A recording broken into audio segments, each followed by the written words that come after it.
नमस्कार. दीपक रेगे कथाकथन चॅनलवर तुम्हा सगळ्यांचं मनापासून स्वागत. मित्रांनो, आज तुम्ही ऐकणार आहात वृंदा दिवाण यांच्या कॅमेरा ह्या कथासंग्रहातली कथा. पण तत्पूर्वी तुम्ही जर आत्ता चॅनलवर पहिल्यांदा आला असाल किंवा अजूनपर्यंत चॅनल सबस्क्राईब केलं नसेल तर प्लीज चॅनल सबस्क्राईब करा. चला मित्रांनो, ऐकूयात वृंदा दिवाण यांच्या लेखणीतनं साकारलेली कथा. कथेचं नाव आहे संकेत. उन्ह उतरणीला सुरुवात होणार होती. त्यातून ती हिवाळ्यातली 5च्या पुढचीच वेळ. हवेत बोचरा वाराही भरत होताच. बाहेर बैठकीत किशोर थोड्याच वेळापूर्वी ऑफिसातनं येऊन मोबाईलवर काहीतरी बघत होता. किशोर आणि त्याची पत्नी तृप्ती दोघं मिळून कुठेतरी बाहेर जाणार होते. तृप्ती आत तयारच होत होती. फार नाही, एखाद्या तासाचंच त्यांचं काम होतं. आणि तसं किशोरनं सकाळी कंपनीत जाताना तृप्तीला कल्पना दिलेली होती. तेवढ्यात बेल वाजली. किशोरनं मोबाईल हातात घेऊनच दार उघडलं. बाहेर दाराशी देवधर उभे होते. मंदपणे हसत किशोरकडे बघून त्यांनी त्याला विचारलं, आहेत का बाबा घरात? हो आहेत ना, आहेत. या या, बसा बसात. असं म्हणत तो झपझप पावलं उचलत सांगवीकरांकडे आत आला. त्यांनी दारातूनच त्यांना निरोप देऊन टाकला. बाबा देवधर आलेत. बाहेर येतोय का? मी त्यांना बसायला सांगून आलोय. सांगून तो वळून गेलाच बाहेर. नंतर सांगवीकरांना क्षणभर देवधरांचा चेहराच स्मरेना. एक दोनदा मागे घरी येऊन गेल्याचं तेवढं आठवत होतं. ते काही क्षण गोंधळले. डोक्याला थोडा ताण दिला. मग त्यांना ते आठवले. पण स्पष्टपणे असे आठवले नाहीतच, अंधुकसेच आठवले. येतोय ना बाहेर? असं किशोरनं विचारताच ते गडबडले. हो येतोय येतोय येतोय असं म्हणत त्यांनी अंगात बुशर्ट घातला. ते बाहेर आले, संभ्रमित अवस्थेतच. का आले ते? कशाच्या संदर्भात? हे मात्र कळत नव्हतं. सांगवीकर बाहेर येताच देवधरांनी उठून त्यांना नमस्कार केला. उगाच ते थोडं ओशाळं हसले. बसा ना, बसा बसा, उठलात कशासाठी? बसा असं त्यांना म्हणाले. हसले त्यांच्याकडे बघून. हातांचे तळवे एकमेकांवर चोळत राहिले काही सेकंद. मग म्हणाले, कशासाठी इथवर येणं केलंत? तुम्ही मागे एक दोनदा आला होतात माझ्याकडे, ते स्मरतोय मला सुद्धा. बोला ना, बोला, काय काम काय काढलं? सांगवीकर, तुमच्याकडे कसलं काम असणार आहे लोकांचं? गेली 30-35 वर्ष तुम्ही करत असलेल्या कामासाठी चालू आहे. दुसरं काय असणार आहे? अहो, शिरूरला अशी किती जाणकार माणसं आहेत या क्षेत्रातली, तुम्हीच एकमेव. देवधर कौतुकानं म्हणाले, तरीही सांगवीकर तटस्थ. मग देवधरच म्हणाले, आता या खेपेला मी आलोय ते माझ्याच कामासाठी नाही काही, बरं का? ते पुन्हा मगाचच ओशाळवाणं हसले. मग कुणासाठी? त्यांनी कामाचा उल्लेखही केला नव्हता किंवा काही सूचकपणे बोललेही नव्हते तसे. माझे मेहुणे नगर जिल्ह्यात एका खेड्यात राहतात. त्यांना त्यांच्या शेतात बोरवेल घ्यायची आहे, म्हणजे ती काढायची आहे. तेव्हा आपण माझ्यासोबत यावं ही इच्छा. तुम्हाला ती जाण आहे. मी घेतलाय ना तो अनुभव. गेली 17-18 वर्ष सतत पाणी येतोय. जिवंत झराच गवसला जमिनीतला तुमच्यामुळे. कुठलंही पीक घ्यायचं ठरवा, पाणी म्हणून कमी पडणारच नाही. हे असे संकेत, त्याची जाण सगळ्यांना नसते. अशी दैवी देणगी सगळ्यांनाच मिळत नाही. इथे शास्त्र काही काम करणार नाही अशी माझी श्रद्धा आहे. देवधर विनयानं मनातलं बोलले आणि सांगवीकरांकडे एका भक्तिभावानं बघायला लागले. भक्तानं देवाच्या मूर्तीकडे बघत राहावं एकात्मतेनं, तसं. सांगवीकरांचा चेहराच उतरला, पांढरा पडत गेला. ते काही क्षण गप्प झाले. त्यांनी स्वतःसाठी दीर्घ श्वास घेतला. नजर उचलून थेट देवधरांच्या डोळ्यात बघत म्हणाले, नाव काय सांगितलं तुमचं? देवधर, रमाकांत देवधर. त्याचं काय आहे देवधर, मी पूर्वी हे काम करायचो 5-6 वर्षांपूर्वीपर्यंत, पण आता मी हे काम करत नाही. हो, असं कसं होईल? माझाच विश्वास बसत नाही हो. मी फार आशेनं तुमच्याकडे आलेलो होतो, मला निराश करू नका. माझाही नाईलाज आहे, मीही 70ला आलोय. अहो, पण वयाचा आणि ज्ञानाचा काय संबंध? म्हणजे नसतोच ना. असेलही, पण घडतंय तसं. दुसऱ्यांचं माहीत नाही, पण माझ्याबाबत मात्र ते घडतंय. काय कारण माहीत नाही. ते मोठ्या मुश्किलीनं म्हणाले आणि निमूटच झाले. स्वतःच्याच घरात परक्यासारखे बसून राहिले. त्यांना बोलणं वाढवता येईना. तरीसुद्धा मी तुम्हाला नेतो त्यांच्या शेतावर, तुम्ही बघा, मग निर्णय द्या. असं निर्वाणीचं बोलू नका हो. अहो, किती जण तुमचं नाव घेतात, किती जणांना तुमच्या ज्ञानाचा फायदा झालाय. मी स्वतः घेतलाय ना तो अनुभव. ते ह्यांना बळ मिळावं म्हणून बोलत राहिले काही वेळ. मला का देवधर तुम्हाला परत पाठवताना आनंद होतोय? नाहीच हो, नाहीच. मीही तो अनुभव घेतला आहे ना. बेचैन व्हायचो मी, बेचैन. ते पोट तिडकीनं बोलत राहिले. आपलं म्हणणं त्यांना पटावं ह्या उद्देशानं, मोजकं पण नेमकेपणानं. केव्हापासून बंद केलं तुम्ही हे काम? देवधरांनी विचारलंच. जेव्हा मला मातीकडनं, जमिनीकडनं संकेत यायचे थांबत गेले ना, तेव्हापासून. भटकलो एकाच्या शेतातून, पण तो पाण्याचा प्रवाह, त्याचा तो खळाळ, तोच मला जाणवेना. नाही, असं झालं असेल ना एखाद्या बाबत. मी कुठे नाही म्हणतोय सांगवीकर.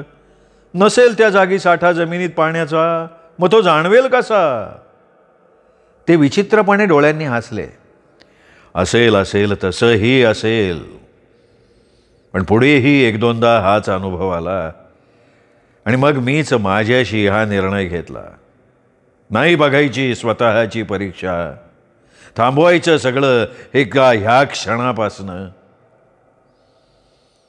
तसं मी या कामासाठी येणाऱ्यांनाही स्पष्टपणे सांगून ठेवतोच, नाही झुलवत ठेवत त्यांना माझ्यासाठी. हा माझा मेहुणा तोच येणार होता चेकबुक घेऊनच तुमच्याकडे. काय पण मी थांबवलं त्याला. मीच आलो इथे एकटा. आता मात्र सांगवीकरांचा भडकाच उडाला. ते स्वर उंचावत त्यांना म्हणाले, मी घेतले होते का तेव्हा तुमच्याकडनं पैसे? आठवतंय का तुम्हाला? तशी भाषा तरी मी काढली होती का? आठवा की तुम्ही. नाही अहो, मला काय तो तुमचा लौकिक माहीत नाही आहे थोडाच. मी खाजगीतलं सांगितलं हो. मी क्षमा क्षतदा क्षमस्व, येतो मी. ते दबकूनच गेले. ते उठलेच ताबडतोब. त्यांना सांगवीकरांचा तप्त चेहरा बघवेना की त्यांच्या समोर बसवेना. पायात चपला सारून दार लोटून ते त्यांच्या घराबाहेरच पडलं. संपलं आता सगळं असं वाटून. ठरवलं होतं त्यापेक्षा वेगळंच अनपेक्षितपणे घडून गेलं होतं. तेही आपल्यामुळे ते घडलं याचा अपराधी पण. क्षमा मागण्याच्याही पलीकडचं होतच होतं ते त्यांच्या लक्षात आलं. सांगवीकर कमालीचे अस्वस्थ झाले. अंगणात फेरा माराव्यात तशा फेऱ्या घरात मारत सुटले. खूप वेळ. किशोर आणि तृप्ती देवधर इथे आल्यानंतर काही वेळातच घराबाहेर पडलेले होते. त्यांनी तसं डोळ्यांनी सांगवीकरांना सांगितलंही होतं. पाणी प्यायल्यावर त्यांच्या लक्षात आलं की घराबाहेर पडताना तृप्तीने त्यांना थर्मास दाखवून चहा करून ठेवल्याचं सांगितलं होतं, तेवढ्या निघण्याच्या घाईत सुद्धा. पण बोलता बोलता बोलणंच अशा वळणावर गेलं की त्यांचाही भावनिक समतोल ढासळलाच. स्वगत बोलत राहावं तसे ते स्वतःशी म्हणाले, माझ्या मनात नव्हतं देवा, तरीही मी त्यांना लागेल असं बोलून गेलो. पण मी त्यांना फसवलं नाही. मी मलाही फसवलं नाही एवढं मात्र खरं. ते खोलीचं दार बंद करून स्वतःच्या रूममध्ये येऊन पडले. मनाला काही वेळ शांतवत राहिले. त्यांना स्वतःलाही माहिती होतं ते जसं आपोआप सुरू झालं, मला आतून संकेत येत गेले. तसे ते संकेत येणंही एका क्षणापासून बंदच झालं. माझं वय झालं का ती शक्तीच संपून गेली. जाणीवेच्या दिशेनं वेध घेत राहण्याची हे तूच जाणे. मला यातनं मुक्त कर. एक सामान्य निवृत्त माणूस म्हणून मला इथून पुढचं आयुष्य जगायचं आहे, ते मला जगू दे. त्यांचे डोळे स्वतःसाठीच पाणावले. दयाच आली त्यांना स्वतःची. त्याच क्षणी त्यांना आठवण आली यशोदाची. यशोदा त्यांची पत्नी. ती 5 वर्षांपूर्वी गेली. ती गेली हृदयवाकारानं, तेही अचानक. आणि मग त्यांचं मन एकाग्र होणंही थांबलं. थांबूनच गेलं. मन खूप दिवस भूतकाळातच व्याप्त होतं. थोडी थोडकी नाहीच, 3-4 वर्ष तरी. मग त्याला एकाग्र करणं त्यांना जमलंच नाही. सगळ्याच गोष्टींची सरमिसळ होत राहिली. भूत आणि भविष्याची आणि वर्तमानाचीही. जगण्याची पर्यायानं मनाची विचारशक्ती तिची वीणच विश्विषित बनून गेली. सांगवीकर मग स्वतःसाठी वेगळेच उरले. ही मधली काही वर्ष तरी ते सगळे आठवत राहिलं. आत्ताही नेहमीप्रमाणे वाटून गेलंच. यशोदा गेली, थोडी अचानकच गेली.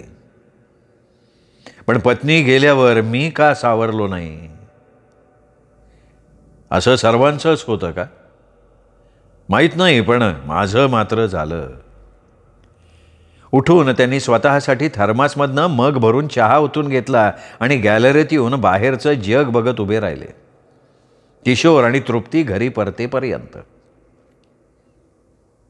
भोवतीची रात्र अजूनच त्यांना गाढ वाटली. आटून गेलेला अंधारच सभोवती आसमंतात पसरून राहावा अशीच. इथे तिथे रस्त्यावरचे दिवे ढणढणत होते. काही इमारतीतून प्रकाशाचे चौकोन उभे आडवे होत नजरेत भरत होतेच, पण त्या कृत्रिम प्रकाशाला, त्या आदिम अंधारावर मात करता येत नव्हती. तो त्याच्या परीनं व्यापून होता. हवेतला गारवा अंगाला, चेहऱ्याला झोंबायला लागला तसे ते आत वळले. त्या बाजूचं दारच त्यांनी बंद करून टाकलं. वय वाढलं की बाहेरचे विशेषतः निसर्गातले नेहमीचे बदलसुद्धा माणसाच्या देहाला पेलत नाहीत. या निर्णयापर्यंत त्यांना यावं लागलं. ते स्वतःची खेदानं हसले. पूर्वी ते या प्रवाहाच्या शोधासाठी खूप फिरले. गावोगावी, रानोरानी, वावरातून, उन्हातून, थंडीतून सुद्धा त्या पाण्याच्या प्रवाहाचा शोध घेत. तो संवेदनांना जाणवणारा पाण्याचा खळाळ, तो त्याचा जिवंतपणा त्यांना स्वस्थ बसू देत नसायचाच. तो वेध ते शरीरानं, मनानं घेत राहायचे. त्यासाठी त्यांनी भूमातेला लोटांगण सुद्धा घातलेलं होतं. जमिनीवर पडून, मातीला कान लावून ते तो प्रवाह संगीत, त्याचे सूर ऐकायचे. इथे तिथे, अलीकडे पलीकडे. आणि मग त्यांना तो पाण्याचा जिवंतपणा जाणवायचा. तो आनंद मग त्यांच्या देहमनात मावायचा नाही, एक स्वर्गीय आनंद त्यांना गवसायचा. ते सुखानं, समाधानानं आनंदित व्हायचे, चिंब चिंब होऊन जायचे. चित्कारत ते जमीन मालकाला सांगायचे, तेही एका अधिकारानं, की या या इथे पाणी आहे इथे पाणी, इथे खोदा विश्वासाने, खोदा इथे. त्यानंतर त्यांना तिथे थांबायचंच नसायचं. ते तासाभरात चहा पाणी घेऊन निघायचे. खूपदा स्वखुशीनं माणसं त्यांना काही मोबदलाच असं नाही, पण इतर काहीतरी देऊ बघायची. सांगवीकर म्हणायचे, हे बघा, मला हे तुम्ही मायेनं देता हे माहिती आहे, तरी मला नकोच. एवढी कृपा करा माझ्यावर. हा देवानं मला बहाल केलेल्या शक्तीचाच अपमान आहे. क्षमा करा, मला देवानं काहीही कमी केलेलं नाही आहे. हे तृप्तपणे सांगून तिथून निघतच. ऋण सुद्धा माणसांना मोबदला देऊनच फेडायचं असतं. त्या ऋणात राहणं त्यांना फार जड जातं. हा माणसाचा खरा मूळ स्वभाव आहे आणि तो त्यांना माहिती होता. तुमचं काम झालं, त्यातच तुम्हाला काय द्यायचं आहे ते मिळालं. हे खूप ठिकाणी सांगावंच लागायचं. त्यांना तरीही माणसाची समजूत पटायचीच नाही. हा भाग एकदम वेगळा. ज्या ज्या वेळी ज्या ज्या ठिकाणी त्यांना जाणवलेलं योग्य निघायचं, त्या वेळी घरी येऊन ते आपल्या कुलदैवताचे हात जोडून आभारच मानायचे. तेही थोडी थोडकी नव्हे, ते गेली 30-32 वर्षांच्याही पेक्षा जास्त काळ. सांगवीकरांची मनोमन धारणा होती की हे काम तो परमेश्वर आपल्याकडनं करून घेतोय. आपण फक्त त्याची आज्ञा तेवढी इमाने इतबारे मानत आलो तितकंच. त्यांना मोठ्या वर्गातून आल्यावर वाचनाचा, वाचलेल्याचं मनन चिंतन करण्याचा नादच होता. त्यातच ते मग्न असायचे. त्या वेळातून हा मार्ग त्यांना सहज गवसला. ते त्या दृष्टीनं पुस्तके मिळवून आवड म्हणून वाचत राहिले आणि वाचता वाचता या मार्गाला लागले. हा शोध त्यांना जाणवला, त्याचा प्रत्ययच येत गेला. जसा जसा प्रत्यय येत गेला तसा तसा त्यांचा आत्मविश्वास वाढत गेला. मग ती चटकच लागली मनाला, शोध घेत फिरण्याची, त्याचा अनुभव घेण्याची. होता होता यश मिळत गेलं, संकेत येत गेले. प्रवाहाचं ते सोलीव अस्तित्व जाणवत गेलं आणि एका स्वर्गीय अवर्णनीय अशा वेगळ्या अनुभवाचा प्रत्यय सुद्धा येत गेला. ती अवस्था, तो काळ त्यांना एक व्यक्ती म्हणून व्याकुळ करणारा, क्लेशदायी ठरत असायचा. सर्व शक्ती पणाला लावून ते त्या वेधाचा शोध घेत सुटायचे. ते त्या काळात भगवंत सांगवीकर उरायचेच नाहीत, कुणीतरी वेगळेच उरायचे. स्वतःसाठी आणि सभोवतालच्या इतरांसाठी सुद्धा. त्या अवधीत त्यांना ना खाण्यापिण्याचं भान असायचं ना देहाचं. पण एकदा का शोध लागला, तो जिवंत झरा त्यांना त्यांच्या खळाळासह जाणवला की मग ते पूर्वस्थितीत यायचे, सांगवीकर व्हायचे. ते तेव्हा देहमनानं पार चिपाड झालेले असायचे. खूप मोठा ताप येऊन गेल्यावर जी ग्लानी तन मन व्यापून राहते ना, तशीच त्याच प्रकारची. घरी येऊन आंघोळ जेवण करून जे ते झोपून जायचे, ते रात्रभराच्या पूर्ण झोपेनं सकाळीच ताजे तवाने व्हायचे. काल भोगलेल्या क्लेशाचा मग मनाच्या कुठल्याच कप्प्यात मागमूस राहायचा नाही. त्यांना स्वतःला या सगळ्याचं नेहमी नवल वाटत राहिलं होतं, अगदी परवापर्यंत. मध्यंतरी विष्णुपंत जोशी नामक एक जण आले होते. 10 वर्ष झाली असतील. काम नेहमीचंच. त्यांना न्यायला आणून सोडायला गाडी आणली होती त्यांनी. प्रवास थोडा आटवाटीचा होता, पण सांगवीकरांना वाटलं जिथे काम तिथे अडचणीचा पाढा न वाचता जायचं. जमायचं नाही असं ते आजवर कुणाला म्हणाले नव्हते. तसे ते विष्णुपंत जोशींच्याकडे गेले. जमीन भरड होती. शेताजवळ आसपास पाण्याचा साठा नव्हताच. नदी, नाला किंवा धरण, कालवा असा.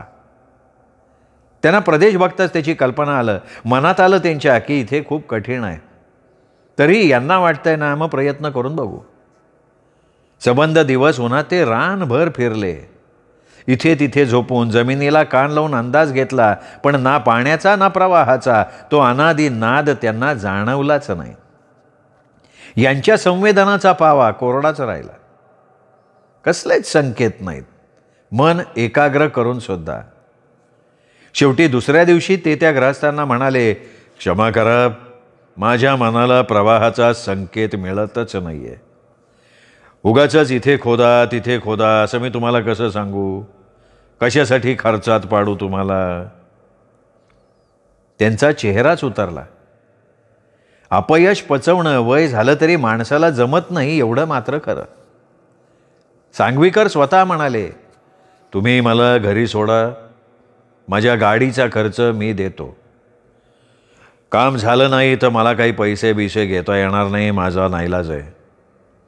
सांगवीकरांनी अक्षरशः त्यांना हात जोडले, तेही अवघडले. कसे बसे म्हणाले, असू देव. थोड्या वेळानं म्हणाले, आला होता दुसराही एक जाणकार, म्हणजे आम्हीच त्याला आणला होता बरं का, पण त्यांनी फार पैसे मागितले हो. तेवढा खर्च मलाच परवडणारा नव्हता. परिस्थितीसुद्धा माणसाची परीक्षा बघते नाही का.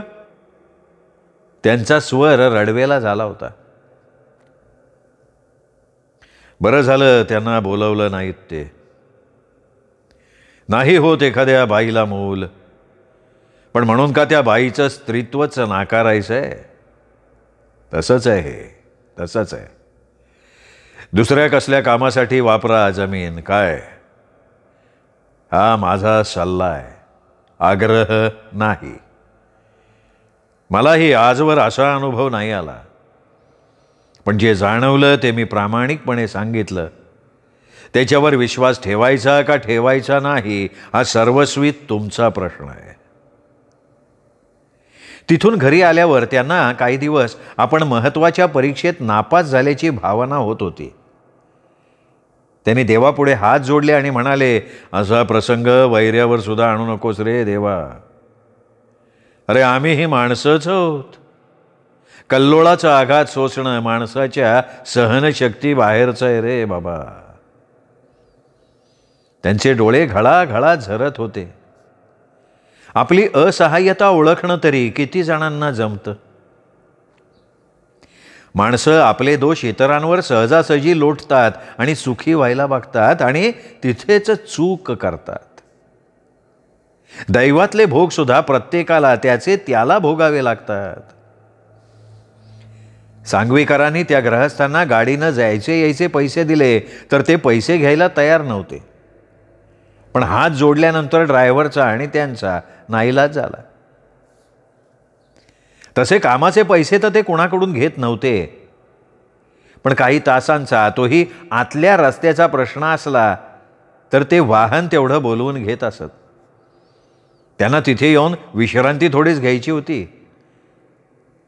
त्यांना दुसऱ्या दिवसापासून कामावर रुजू व्हायचंच की. असे मनस्ताप देणारे 2-4 प्रसंग या इतक्या वर्षांच्या प्रवासात आलेच, पण फार नाही. एरवी त्यांचे अंदाज खरेच ठरत, आलेले संकेत खरेच असत. लोकांचा त्यामुळे फायदा झाला. त्यांचे क्लेश कमी झाले. नाही थांबले. सुबत्ता आली.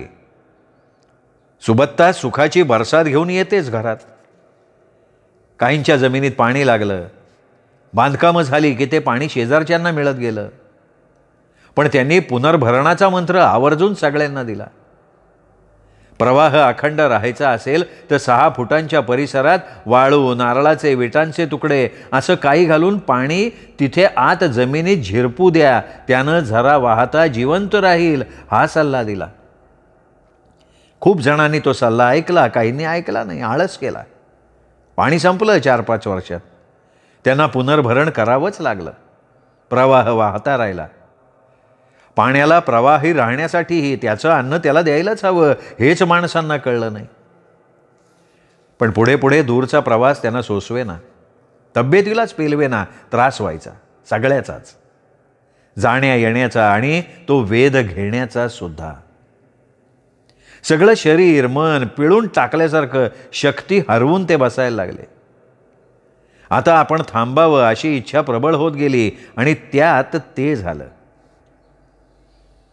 यशोदा त्यांची पत्नी अचानक जळता दिवा मालवावा तशी बघता बघता 1-2 तासात त्यांच्या डोळ्यांपुढे गेली. त्यांना सोडून गेली कायमची. सावलीसारखी त्यांची तिला संगत सोबत होती. प्रत्येक गोष्टीत तीच संपली. तिचं हे असं जाणं त्यांना कुठल्याच पातळीवरून स्वतःसाठी समजून घेता येईना. मार्गच गवसेना जगण्याचा. मित्रांनी स्नेहांनी समजावलं पण ह्यांची समजूतच पटेना. ते हवालदिल झाले. स्वतःच्याच घरात परकेपण एकटेपण वाटायला लागलं. ती आहेच घरात कामात असं वाटताना ती नाहीच आहे आत्ता आणि पुढेही ही बोचरी जाणीव काळी चिरत जायची. विलक्षण बेचैन व्हायचे ते. विशेषतः रात्रीच्या वेळी झोपेतनं जाग आली की रात्रीची ती आपल्या घरातली निशब्द शांतता त्यांना चैन पडू देत नसायची. कुणाला सांगणार ही मनाची लाही लाही स्थिती? सुनेला, मुलाला का नातवंडांना? माहीत नव्हतं आणि त्यांना कळतही नसे. त्याचा परिणाम तब्येतीवर झाला आणि ते तसे संकेत येणं बंद झालं, थांबलंच. ती संवेदनेची अद्भुत गुहा अचानक बंद झाली. काळामुळे का वयामुळे का परिस्थितीने त्यावर नकाराची मोठी जड शीळ शिला ठेवून दिली?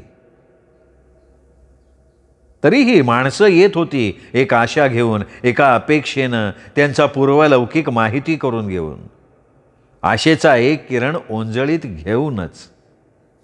पण त्यांना सांगवीकरांना परत पाठवावं लागलं. त्यांनाही सुरुवातीला त्याचा त्रास व्हायचा.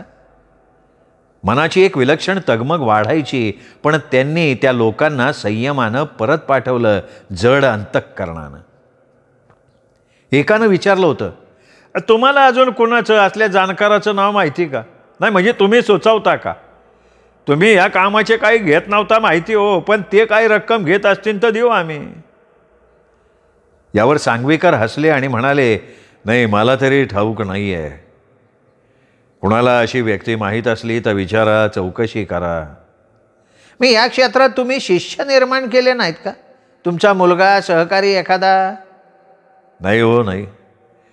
कसं ही एक विद्या आहे, शास्त्र आहे. इंट्युएशन्स येणं हे ज्याच्या त्याच्या व्यक्तिमत्वावर, जडणघडणीवर आणि स्वतःच्या स्वभावावर सुद्धा अवलंबून असावं. हा एक माझा तर्क आहे बरं का. बाकी सगळं तो जे माणसांना मुक्त हस्ते बहाल करतो तो आशीर्वाद, आणि त्यावर सगळं अवलंबून असावं. आताच्या सांगवीकरांना वाटतं की कदाचित माझ्याकडून इतकीच सेवा हवी असावी. एखाद्या वेगळ्याच कार्यासाठी देव आपल्याला आणि इतरांना दैवी वाटणारे हे गुण बहाल करत असावा. खरं तर यशोदेऐवजी त्यांनी मला नेलं असतं तर हे नंतरचे प्रश्न मला पडलेच नसते. मलाच काय, इतरांनाही. त्यांना वाटलं आपलं अवतार कार्य संपलं. ही अशी भावना मनात यायला आपण कुठे इतके थोर, अलौकिक वगैरे होतो? तसे तर आपण सर्वसामान्य, संसारी असेच. पण त्या एका गोष्टीनं मला थोडं वेगळं जगणं दिलं. एक वेगळी सेवा माझ्याकडनं त्यांनी करून घेतली, इतकंच. घेतली यातच सगळं मानावं हे त्यांना पटलं. आता उरलेलं आयुष्य त्यांना वाचनात घालवायचं होतं. ज्ञानेश्वरीची त्यांना पारायणं करायची होती. संकल्प मनात असतात, पण उर्वरित आयुष्यात आपल्याकडून पूर्ण करून घेणं हेही त्या एका जगन्नियंत्याच्या हातात आहे. बाकी इतर आपण भार वाहणारे. पण आता ते या जगण्याच्या वळणावर समाधानी होते. हेही भाग्य खूप जणांच्या नशिबी नसतं, पण ते आपल्याला देऊन त्यांनी कृपा केली आहे. हा कृतज्ञ भाव मनात काठोकाठ भरून होता, ओंजळ रीती नव्हती.